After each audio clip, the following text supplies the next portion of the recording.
Good morning, welcome to the Alpha Female Lounge on Asaki Online. My name is Pamela Mpofu and I'm your host on the show. We discuss a variety of issues that affect young women in Matabeleland. And today on the show we're talking about mental health. And we have with us in the studio today Rebecca Mlauzi, who is going to take us through her story of how she developed mental disorders at a young age and how she managed to overcome it. Rebecca, welcome to the show. Thank you so much. Thank you so much for joining us and coming to tell us your story. Okay, so Rebecca, let's start at the beginning. Can you tell us how you developed your mental disorder and how you managed to find out it was a mental disorder? Thank you so much for inviting me to the show. It started when I was 6 years old. My father passed away in 2005. I just remember his face, just going to the coffin and going and laying him to rest. I didn't know what was happening then, but it all started there. I felt the absence of a father figure in my life. Everything was just going so well. The uncles, the aunts were promising to support us in any way that we wanted.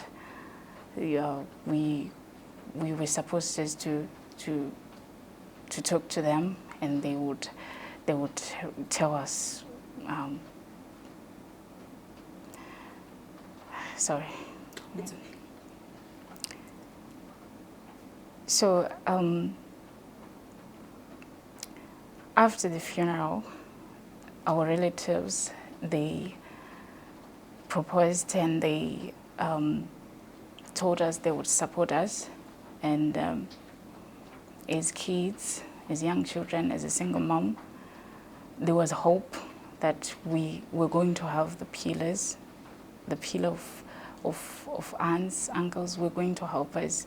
But a few weeks went down the line whereby nothing or no one came to support us. Everyone got worried of their own. It was like we were alone. My mother saw that there was nothing she could do but to find work. She wasn't educated at that time, so she could find just a job of being a maid.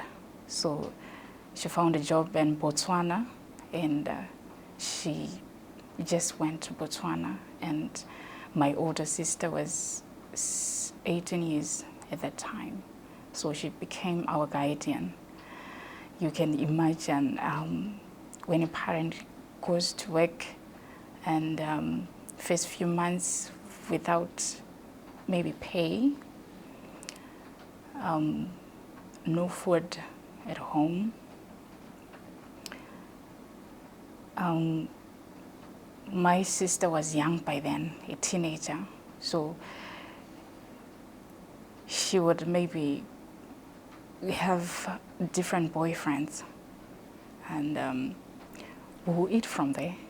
And imagine knowing you're eating food not coming from a parent or from a relative. You're eating food coming from a stranger. So these strangers became our family. A slap on my face again when my sister got pregnant. So our culture, it really emphasizes on a girl has to go to their in-laws. So she went to the in-laws and we were left alone again. It was so difficult for me.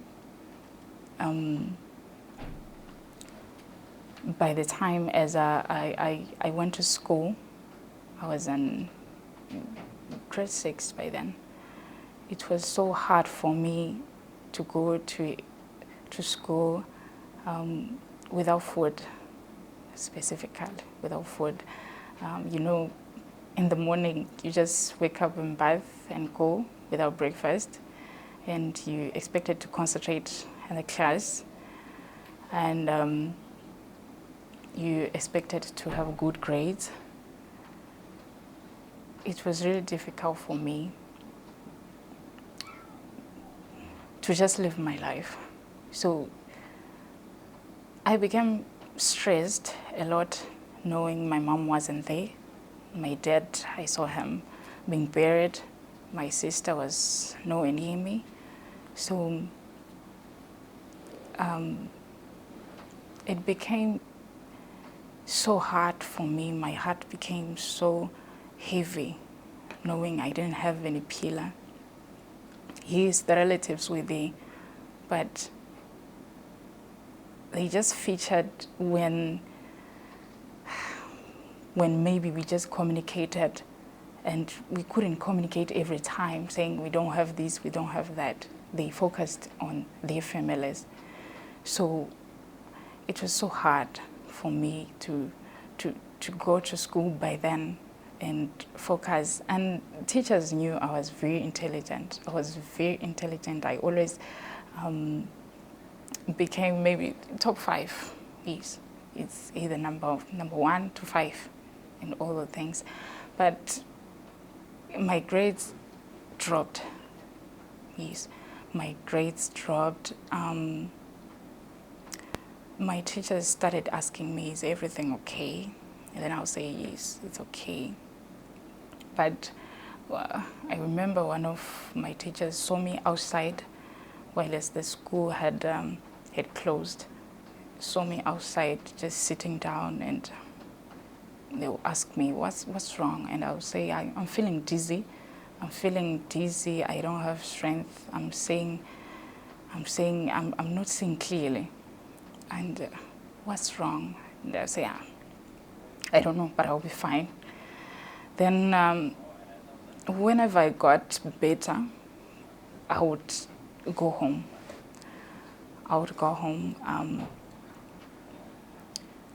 But it didn't happen once.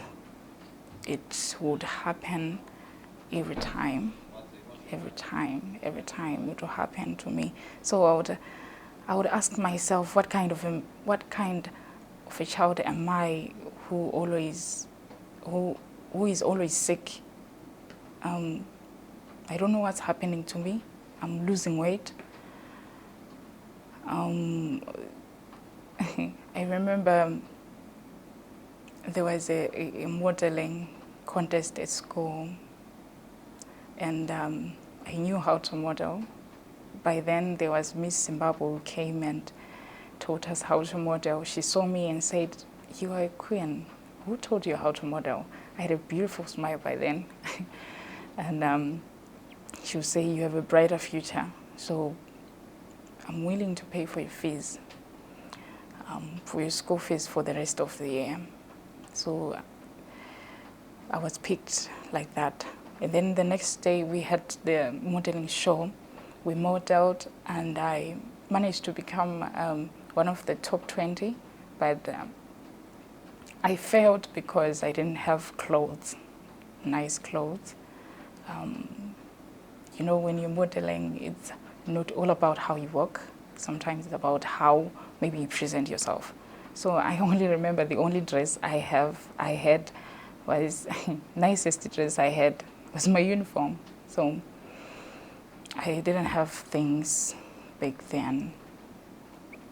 It was hard for me, and I would just compare my life to the other kids, and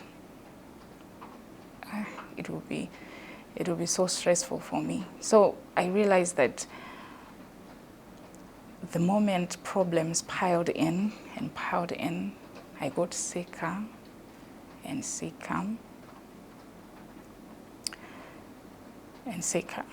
So my uncle came and visited once and saw me very thin and asked me what's going on. He took me to the hospital. Well, they took my blood test and just checked on anything that could be wrong with me. Nothing was found to be wrong with me medically. It went on for months, being checked and checked.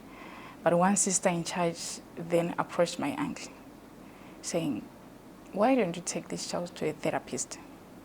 Just take this child to a therapist," because the sister in charge was talking to me, but I wasn't really responding. So I was so quiet. I didn't have anything to say. I was so quiet. Even friends, I didn't have friends. Then I was taken to a therapist. The lady was so nice, I remember, but I was afraid at first.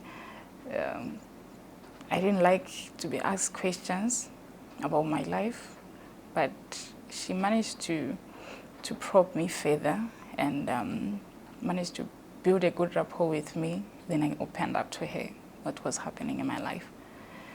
She then understood my situation. She counseled me, and the therapists went for a long time,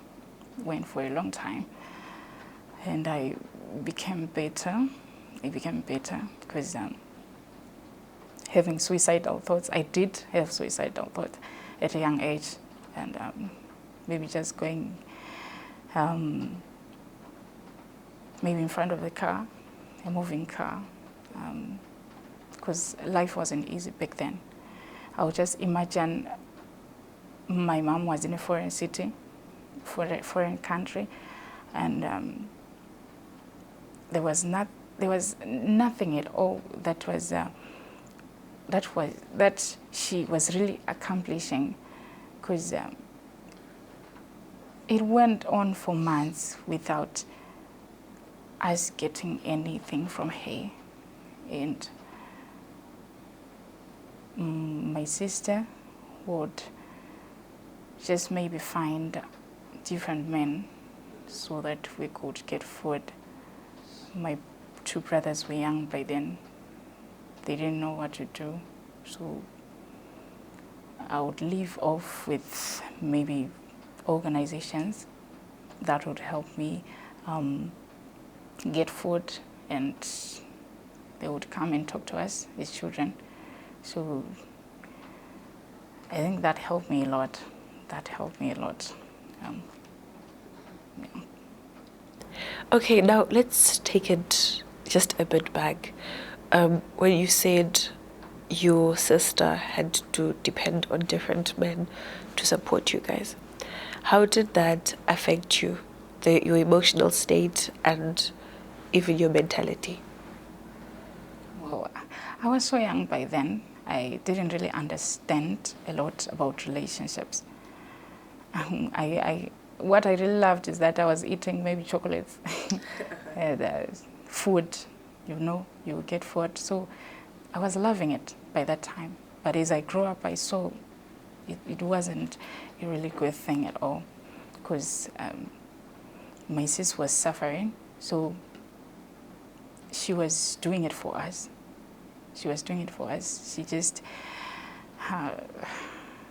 just decided to let go of herself, not love herself, just to support us. That's what she did. Okay, and then at school, do you feel like maybe the school authorities could have done something to assist you in a better way, because they saw you and they were the ones that saw your situation on a day-to-day basis? Yeah, I really think they should have done something. I think by then the resources weren't enough for them maybe to, I don't know, but I think they should have done something. One thing that maybe they did towards the children like us who were hunger-stricken was those organizations who came to our school and gave us food, these ones coming with maybe cooking barley and beans and all those things. I think that's where we were helped. Otherwise, I think they could have gone a step further, maybe just seeing a situation and doing something about it. So the problem with people is that they just see you and they sympathize with you, but they fail to do something about it. That's the problem. They don't do action. Yes. Okay, so Ed, you said that you were in therapy for quite a long time. At what age did you really say, I got over my mental disorders and became mentally healthy again? By the age of 18, I think I was kicking off. Yes, at the age of 18. It went on for a long time because I was failing to accept my situation. I was living a lie. I was just telling myself, I was always telling myself that I'm okay. I'm okay. Age 18, it all came into light. That's when I started to see the reality that no. Yeah, I wasn't dead. Yeah, at age 18, that's when I really grew up. And it's funny enough that I didn't personalize my situation at 18. I started helping another person who had the same situation as mine. That's how I healed myself. Okay, before we get into the healing process, let's just go back to high school. Because obviously primary was quite difficult for you. How was the transition from going to primary school, getting into high school with your therapy sessions? Okay. My mom came. My mom came back from, she went to SA by the time. She came back home, and my therapist really recommended that my mom came back home because I felt neglected. And it was nice for me when mom came and I went to secondary school. Things were falling back to place, but there was no connection with my mom. That was the problem then. There wasn't any connection. We were trying to connect really, but there were lots of things that I really wanted to ask mom, and she wasn't really up to answering some of the questions. It was really hard also at secondary school. It was really hard because that's when I developed migraine headaches. I remember not going to school the whole of Form 2. I never went to school because I was very sick. But fortunately, my headmaster knew me because I was one of the young ladies, or maybe one of the young pupils who knew how to sing. So he was a music person. So he would know that there's a Form 1 student who knows how to sing. Where is she? So he would always look for me, and he said, I'm not repeating the level, I'm going to Form 3. So I never went to school Form 2. I straight went to Form 3. Then I learned, but it was really hard for me with migraine headaches and all those things. It was really hard. Not going to school for some days, and it really affects a person psychologically. You'll be asking yourself a lot of questions. Why me? Why am I the only child? Being faced by all those things, when a situation comes and knocks at your doorstep and you don't know how to react. So these are some of the things that really disturbed me mentally.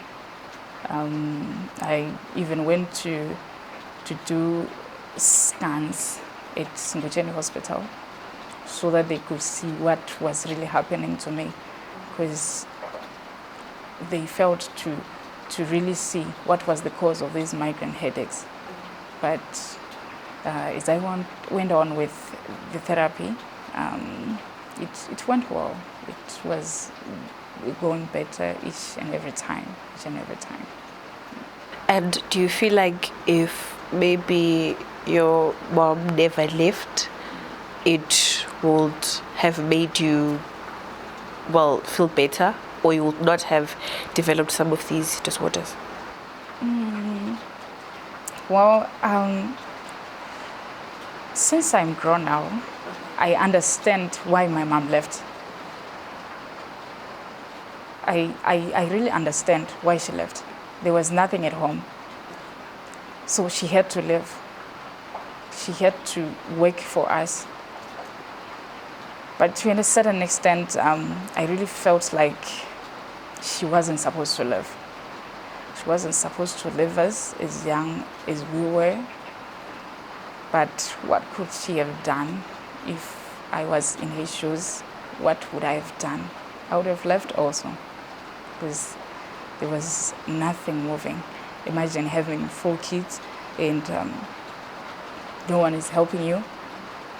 So she decided to make a living cleanly than to maybe rely on other men so that we can have food.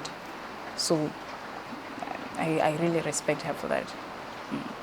All right, and then let's take it to the young woman that you are now. Looking at everything that you went through, how did that affect your self-confidence and your self-esteem? Well, if I can rate my self-confidence, I would say maybe 3%. Okay. 3%. My self-confidence really got to a level whereby I really didn't even know myself anymore. My self-confidence was very low. It was hard for me to have friends. It was hard for me to go outside. I was someone who would lock themselves up in a room and just keep quiet.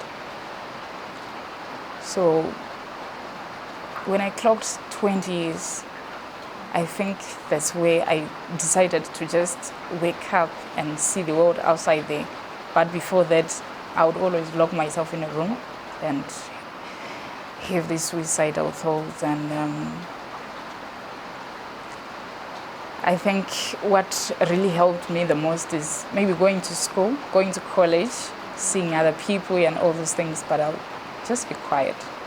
Being quiet, and people will just ask, why are you quiet? Why are you quiet? You know, there's someone who is quiet by nature, but you can see some of the quietness is really abnormal. So I'll just prefer to be alone and be alone. You know, when you're alone, being idle is very poisonous. You think a lot of stuff. So, yeah, I can say that. Okay, so because of the experience that you had, you decided that you want to help other people as well, and you decided to start your own organization. Can you tell us a bit more about that? All right. Well, this organization is called Kindness Starts With You. I just talked to my friend who was in a very difficult situation. I think her situation maybe is more terrible than me. She was staying in the rural areas and facing all those struggles. Then when she came this side, we just talked about her life, and we thought, why not start something whereby we help the kids who are like us. So we are grown up, so it wasn't easy all this while. There are people who helped us to be who we are today. Why not become the pillars to those people who need those pillars? So we agreed with my friend Lynette that we'll start this organization and help and help youngsters like us in the community, be it therapy, be it resources, be it maybe just wanting to have a friend, just like that. So it's been kicking off nicely. I think we're just doing great, slowly but surely. A lot of people have been really supporting us, especially churches. They have been seeing our vision, so that's why they're helping us more. We managed to donate a truck full of clothes and many other things to Ngucheni Hospital because of the community. The community helped us. We went to churches, we went to the community, and we told them we want to donate to these people, and they really helped us. So we are even having get-togethers with the youngsters who are in maybe a situation whereby they need help in terms of maybe we've got teenagers who have become young mothers. They've been facing maybe a lot of verbal abuses from their homes because of being pregnant at a young age. So we try to just come in maybe and offer therapy between the parents and the children. We also try to link those people with other organizations like Dreams so that they support these young girls and so on. Yeah. All right. So you also mentioned that you love singing and that singing was very instrumental in your healing process. How instrumental was it, and how did it get you through your healing process? Okay. Well, music has been an escapism for me since I was in Form 1. So I learned at Maranatha High School. Maranatha High School, they usually sing choral music. So when I realized I could sing choral music, and when the teachers realized I had a talent, they called me, they looked for me, they were hunting me down, probably so that the choir could win. Yeah. So with that, I made friends. People were concerned about me. When I don't go to school, they would just come at home and see me. So music brought friends to me. Music became a hobby whereby whenever I'm sad, I would find myself singing. And when I sing, everything just goes off. So it was really a turning point for me, knowing I could sing. Music never really helped me specifically. I realized how I got helped when I see someone's life being changed, I automatically feel better. So it's more of seeing other person getting a healing, and then I will heal. So whenever I will sing, even at church, people will be moved. So every time when that thing happens, I would feel good. So it was a really turning point for me whenever I would sing at school, at church, whenever someone calls me, I need you to sing for me. Every time when I changed someone's life through my music, I would really feel good. I would really feel good. I would really feel like, I'm really making a change. And I appreciate this gift of singing that I have. It has really become a turning point in my life. I think it's one of the things that if maybe God took away, I would just kill myself. I don't know, but it's really helped me a lot. it really helped me a lot. And then do you just do it as a hobby now, or you also do it now like as a professional? Okay, so I think I'm going to the professional level now, because I was doing it as a hobby, but these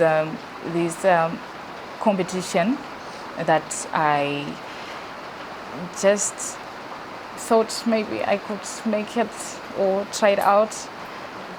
It's called the Art of Health Zimbabwe. So it was a competition whereby I was picked as one of the finalists in the whole Zimbabwe. It really made a difference to me because I got to be known by many people. The whole world now would know. Even if you go on the internet and search up on me, you would find me. And I think I can now take it as a professional, because a lot of people have been moved by what I've been doing. So why not try it out? But I was doing it as a hobby. I never saw myself becoming a musician. Okay, before we close off, is there anything that you would like to say to maybe there's someone out there who has a young sister like your sister who doesn't know what to do, or someone who's in a situation similar to what you went through? Well, I would really like to say depression differs. So I wasn't really medically proven that I was depressed. But when I see myself back then, I can see I was depressed. And without help, I wouldn't have been here making a difference to the world. So I would really advise someone maybe who's in a situation, you're feeling suffocated, you're in the dark, you cannot eat, you really feel like you cannot move on, you're having those negative thoughts. It's hard, I know, but seeking help out there, it really helps. It really helps. And if you are the next person, you're seeing your friend or your relative, you're seeing that they have changed a little bit, please do follow up on them, because you never know what the person might do. So seeking help and just following up on someone, it really helps. Yeah. Okay, Rebecca, thank you so much for coming on the show. And thank you so much for sharing your story with us and our viewers. We're really happy that you managed to find healing and you continue to heal as you sing and see other people heal through your music. And we wish you all the best, of course, in your professional career as a female musician. Thank you so much. Okay, that was Rebecca Mlauzi, and she was telling us her story on how she developed mental disorders and how she got over it, as well as how she uses music as a way to heal other people, which in turn helps her to heal. Don't forget that you can follow this conversation on social media as well, on the site social media platforms, on Facebook, on Instagram, as well as on YouTube. My name is Pamela Mpofu, and this was the Alpha Female Lounge on Asake Online. Until next week, goodbye.